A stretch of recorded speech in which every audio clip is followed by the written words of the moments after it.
Is it recording? Yes, it is recording. Hello. We are just waiting for Karina.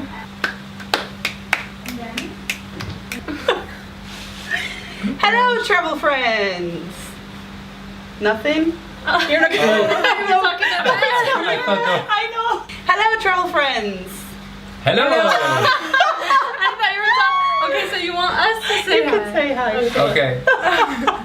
Hello, travel friends. Hello. I am here with Emily and Rainy from Fit Wonder Lifestyle and Karina from Karina's World. And today we're going to answer some of your questions. We're going to do a little travel Q&A. You asked me a bunch of questions on Twitter and Facebook and Instagram, and we're going to answer those questions now. Are you ready? Yep. Let's do it. So Timothy Timmons asks, what is the most sketchiest place you have ever been to and where you felt unsafe? I would say El Salvador Oh yeah. is the sketchiest place I've been to.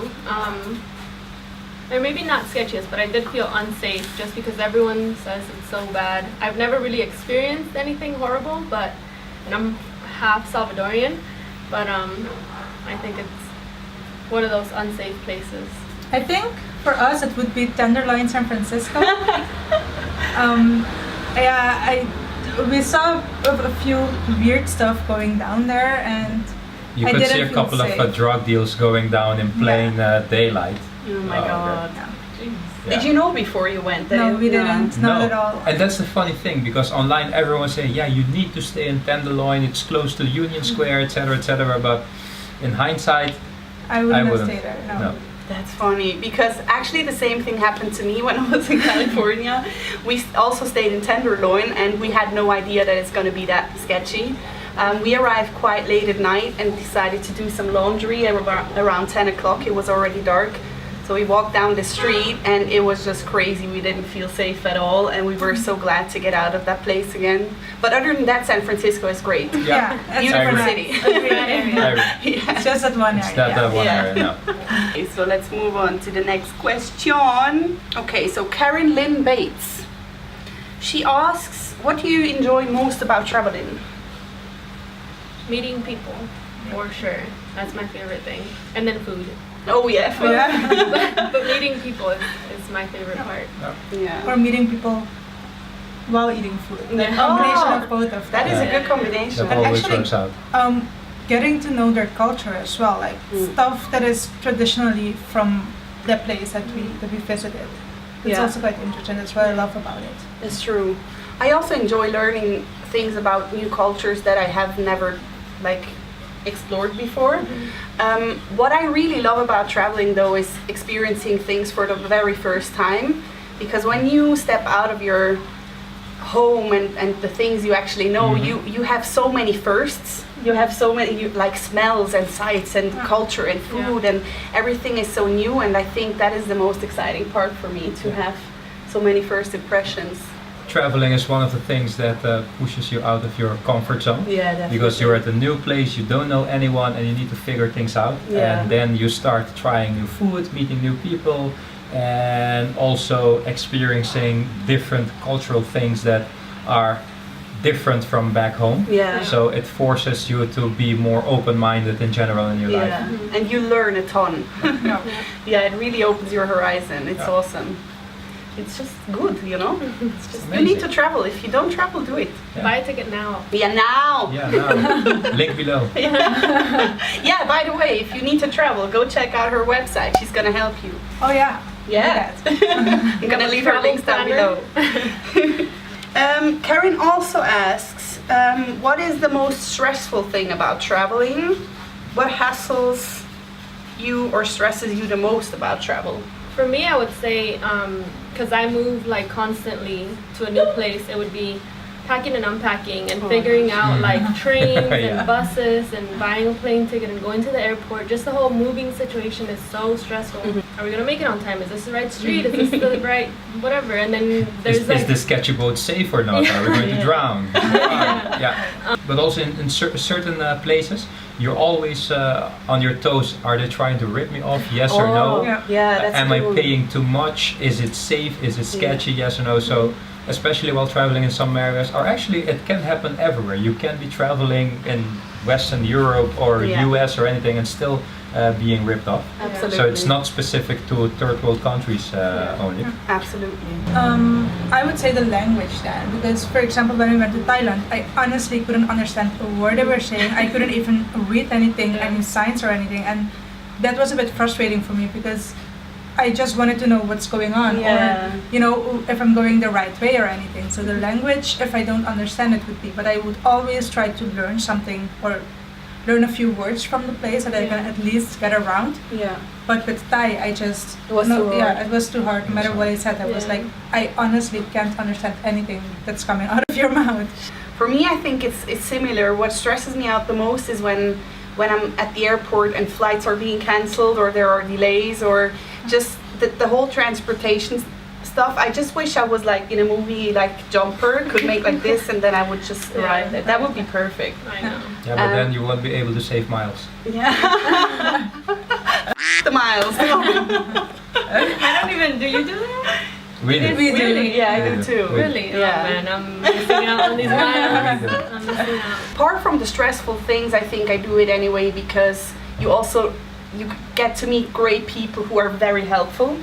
So the times where I met people that helped me out in a situation where I didn't know where to go or what to do, people honestly sometimes are so helpful and so friendly. And I mean, they don't know you anything, they don't know you, you're just a tourist, but they just approach you, and sometimes people can be so kind, and I think that really makes up for the downsides of traveling, that there are great people out there, and I really enjoy that. That's true. Yeah. Well, this is a question for you guys. Okay, so Matthew Tasker asks, what makes Curacao unique amongst the various Caribbean island destinations? Where do we start? There are a couple of things. I would say it starts with the climate. It has a different climate compared to the other Caribbean islands because it's on the southern edge of the Caribbean Sea. It also lies outside of the hurricane belt, which means it's quite safe. There are then the chance of a hurricane passing over the island is quite small. Okay. But that also means that the climate is quite arid, so it's quite dry climate compared to the jungle and lush vegetation that the other islands have. So that's one. Second, since Curacao together with Aruba and Bonaire is part of the Dutch kingdom. And with St. Martin and Saba and St. Eustatius. Yes, sorry. I was only focusing on the lower ABC islands. Oh yeah, but there's 6 of us. There are 6 in total of these islands. You can see the Dutch and actually European influence quite a lot on the islands. So that's one of the things you can see. You can see it in the architecture, but also in the laws and even the language out there. What other things? Well, multi-language. That's also something that makes it special because we speak at least 4 languages on the island. That's impressive. Which a lot of the other islands in the Caribbean would only speak either English or French or a variation of that language. But here we speak Papiamentu, which is the native language, and we speak Dutch, which is the official language, and we speak English and Spanish. So that's impressive, guys. Yeah. I got another question actually, but I don't know who it's from because I didn't screenshot the name, and it's, do you have what are your English? Okay. What are your top 5 tips for a first-time traveler? Ooh. It's hard to reduce it to only top 5 tips. It's just go. Yeah, it's true. Yeah, make it an adventure trip. Let's say try to do 2 or 3 week backpacking trip, going through places, fly somewhere far away, and once there, take a train, take a bus, try to get lost in the local culture, and that's the way that you'll learn the most, and if done right, it will also change who you are. And don't scare yourself with Googling stuff. Oh yeah. Is it a word? Googling? Googling, yeah. Googling. Because like they say, a lot of people, they Google all kinds of stuff, and then you see all of these stuff that people wrote that's can be a bit scary about the places, but usually when you get there, it's totally different, so you have to experience it for yourself. Definitely. I'm not saying ignore everything that's been written on the interwebs, but still, just take it with a grain of salt. Don't believe everything that you read. I would say don't have any expectations. be open-minded, and try all the things. Obviously, keeping in mind that it's safe and like not like gonna kill you or harm you in any way. If someone at your hostel says, I don't know, if you're traveling alone, for example, and they say you want to go to a museum, say yes, why not, you know? Try all the food, go to a new beach, go cliff jumping if you've never done it. I don't know, be open-minded about all the things and all the new things that are coming your way, and then don't have any expectations, because if you Google everything, like Emily said, you're gonna think like, this is too expensive, this is too dangerous, this is too whatever it is. Yeah. And then you're gonna be going to that place expecting it to be that way, and then it kind of blocks you from what like it actually is and experiencing it like properly, I guess. One of the coolest things is if you're traveling alone for the very first time, which can be scary, go stay in hostels, because you're going to meet a ton of people and you will never really be alone. I have the feeling I was never really alone when I stayed in hostels. You make friends really quickly, you get to connect and go explore places together. So if you're afraid of being alone, don't be, because you're going to find so many people. And if you have the chance to travel with a friend, do that as well. That is awesome too. I think it's always fun to share an experience. I think both things are great. Doing it alone makes you grow a lot as a person, but sharing it with a friend is also amazing. And I think the other thing I would recommend is don't only go to places like the top tourist spots. Be open to maybe ask a local to recommend you a place where they go, so you really get to experience the local spots and the local culture and the local food, because a lot of the times these tourist places, they are like in the top 5 of the Google search because they have the money to pay the ads. But that doesn't necessarily mean that it is really a local experience. And then it's really representative of the place that you're visiting. So I think you can make the greatest connections or experience the greatest things when you go off the beaten path, kind of.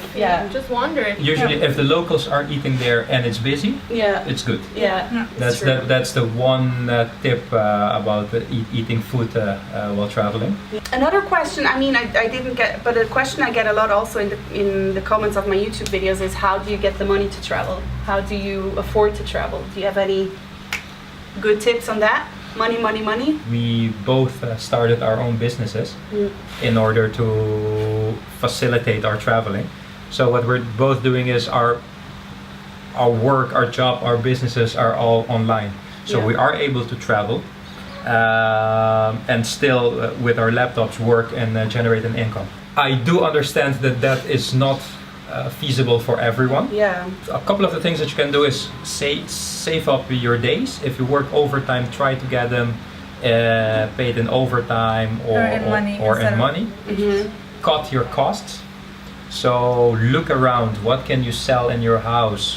Can you eat cheaper? Do you really need to eat takeout the whole time? You don't need a coffee every day. You don't need Starbucks. Or if you need it, just make it at home. It's much cheaper anyways. And honestly, you don't, like, a lot of people, they buy clothing every single month or every few weeks. They go shopping or they buy the latest electronics. Do you really need those things? So ask yourself that. And if you don't just save money there, if you look at it in total, you're gonna save a lot of money. Definitely. That is so true. If you might not notice it because it's like little things, but if you look at it over a month, the period of a month, they just add up. So basically ask yourself every time before you spend something, do I really need to spend that? Or just maybe put it physically in a little box or something, so you can see it adding up. I even once, when I was saving up, because I work, so I save up money and then go travel. When I was saving up for my Costa Rica trip, I even drew up a little timeline. I had a little house, and then on the right side I drew a little island. And the more money I made, I could like fill it in. I could fill in the bar, and I saw like I was getting closer and closer to my Costa Rica trip, and that was so cool to see. Because you can actually see I'm getting closer and this is actually working. A lot of people don't realize traveling is not as expensive as it seems. I guess I've traveled short time and long term, and obviously for long term you need to have more money. But like right now you're on vacation for 10 days. You don't need as much money than you would need for 4 or 5 months, and you need to budget, say, you know, this is how much I need for a hostel, Airbnb or whatever, this is how much I need for the plane to and from the location, and then like money and then activities. And you don't have to have like a paid activity every day. You can walk around. There's free museums everywhere. Do your research for free things to do. There's so many free things you can do, like city tours and stuff. Yeah, it's there's free incredible. walking tours everywhere. Yeah. And then meeting locals as well, or talking to locals. They'll tell you a lot of things that are cheap, or this is the way to get around, like a discounted ticket or something. So there's definitely ways to make it work, and it's really not as expensive as it seems. Also, maybe don't go to a place like, I don't know, Europe for me is really expensive. Yeah. As opposed to that's like true. Asia or Central America, you would save tons of money depending where you're flying from, I guess also. But I guess we can all agree for travelers, you have to prioritize travel. Don't buy the shoes, don't buy the phone, don't go to the movies this week. I mean, it sucks, but if you want to go to You just need to keep your you just Yeah. need to keep your goal in mind, Yeah. and then it doesn't suck as much anymore. Yeah. I feel. Also, if you can, not everybody has that possibility, but if you can be flexible with your travel dates, you can go on Skyscanner and just leave the dates open, and then you get such cheap deals. If you, I mean, that doesn't work for everyone, but if you can be flexible on the schedule, then definitely do that. You can save a ton of money. And honestly, you don't really need to stay in like super expensive hotels, because from my experience, hotels have become really expensive. But you can stay at an Airbnb or at a hostel or bed and breakfast or whatever, and they're super cheap, and you get to have the local experience. So that's really nice. And you can also save money for food, because you can do groceries then and eat at your Airbnb, for example. Yeah. That's true. Okay, let's do the last one. What are your top 5 things that you pack in your backpack that you cannot travel without? Everything. Everything. Have you seen my backpack? My running shoes. Oh. That is why they're called Fit Wonder Lifestyle. Yeah, only one half of the channel runs though. Someone No, hates but the them. other one that's just body workouts. It's also possible. And underwear. Oh, that is a good one. I mean, you can buy shorts, You can pants, etc. Also buy But underwear you can elsewhere. also buy but toiletries and stuff you can buy. underwear is a personal thing. It's a personal statement. Yeah, it's true. Can you imagine if you go to a place where they only like sell thongs or something? You would be screwed. Go commando. You don't need as much clothing. Like if you're going for 10 days, just maybe pack for 5 and do laundry. I don't know. If you don't vlog or blog, you're very lucky you don't get to like carry around all the electronical things, because those are really heavy, man. I have my separate, we all have a separate bag. Yeah, we all have a separate Like backpack full of electronics. cameras and stuff. It can be so annoying, but that is an essential for us, But also you don't have to pack everything. Everything, even underwear, you can get anywhere. I Yeah. guess That's true. take the things like medicine, or maybe if you have like a, I don't know, skin rash or something, or you're allergic to certain things, and that's the essential things you need to bring. Other than that, everything you can find everywhere else. Yeah. I can't think of anything specific I think that I pack.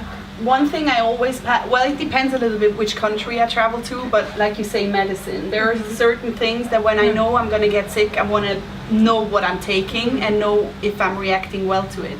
Because sometimes when you're in a country where you might not speak the language, you cannot really explain yourself properly, you don't know what they're saying. It's a good feeling to know you have the medicine Yourself. you're safe with. Oh, there is one thing I always travel with. There was one time I didn't travel with and something bad happened. It's my lucky charm. I got a rosary from my mom. Wow. And the one time I didn't take it with me was the time that we were on the plane where the terrorists tried to blow it up. So since that day, we always check that, okay, do I have it? Yes or no? I know it might be a bit superstitious. No, I get it. But I don't tempt fate anymore. Not anymore. I guess something else I do, which isn't actually traveling with it, but I always do before I already have set it up, is I have all my travel documents scanned on Google Drive. So if I were to lose my passport or something, I always can access it in the cloud. Online. So that is something I always do before I travel. And microfiber towels. I'm just a big fan of microfiber towels because they don't weigh anything and they're just so practical. They dry out real quick also. Yeah. Packing cubes. What? Packing cubes. What is? Oh, you have the. Yeah, I saw that when we were in Venice. You had those things. You don't have No, them. I don't The have what? them. I always. I roll it up and put hair bands around Oh it. my goodness. Yeah. But then it's like everywhere. I know, but it's a really cool thing. Yeah. Oh, you What need is to check it? it out. It's like a Ziploc bag essentially, Oh. kind of, but not plastic. And then you can just roll everything and fix it in there, and then you have like a bag for like shirts and jeans or whatever. Oh, and then that is underwear. really So not practical. everything is just like in your bag everywhere. Yeah. Oh, that's cool. handy. Good. I think that's it, guys. I hope this was helpful for you. If you ever have any more questions, leave a comment down below. It was fun. Thanks. Yeah. And Definitely. I'm gonna leave all the links of these lovely people down below, so you go check them out and go subscribe, of course. And if you haven't subscribed to me, please also subscribe. That Oh, would now. also be now. Now, do it now. Now, click. Click it. And yeah, I hope you enjoyed this, that it was helpful, and I wish you a wonderful week, and I'll see you next Sunday. Bye. Bye. Very good. Thank you. Donkey. Donkey. Donkey douchey. Donkey douchey.